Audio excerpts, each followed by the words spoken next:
আপনারা যে শুটকির বাজার দেখতে পাচ্ছেন, এই শুটকির বাজার কিন্তু ঢাকাও না আবার আশাই না।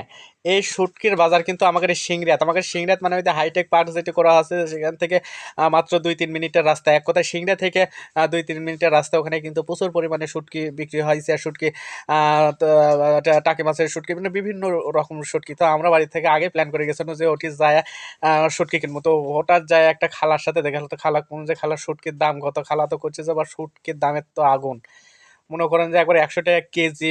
আপনি সেলার শুটকি বা ইসার শুটকিতে আমি করলাম যে তাজা মাছেরই তো এত দাম না, খালা মরে গেছে তাহলে মরা মাছের কি এত দাম হবে? তো করছে যে বাবা শোন, মানুষ মরে গেলে দাম নাই, কিন্তু শুটকির মাছের প্রচুর দাম। তো তুমি যদি লাও তো লাও, না নিলে চলে যাও। তো আমরা চিন্তা করলাম এত থেকে কষ্ট করে গেছি, তাহলে কি করে, তাহলে শুটকি তো একটু লয় লাগবে। তো খালা করলাম যে খালা না হয় আপনাকে একটু হাইলাইট করে দিই, আপনি একটা ফটো তুলবো। তো করছে বাবা ফটো টটো তোলার দরকার নেই, তোমরা যদি শুটকি লাও তোলাও। তো পরে কি করলাম, আমরা তিনজন গেছিলাম, মোটামুটি আমরা 400-500 টাকার শুটকি নিলাম। তো শুটকি মাছ কিন্তু আমার ফেভারিট একটা মাছ, খেতে খুব কিন্তু ভালো লাগে। তাই আপনাকে এরকম যদি বেশি বেশি শুটকি খান, শুটকি খেলে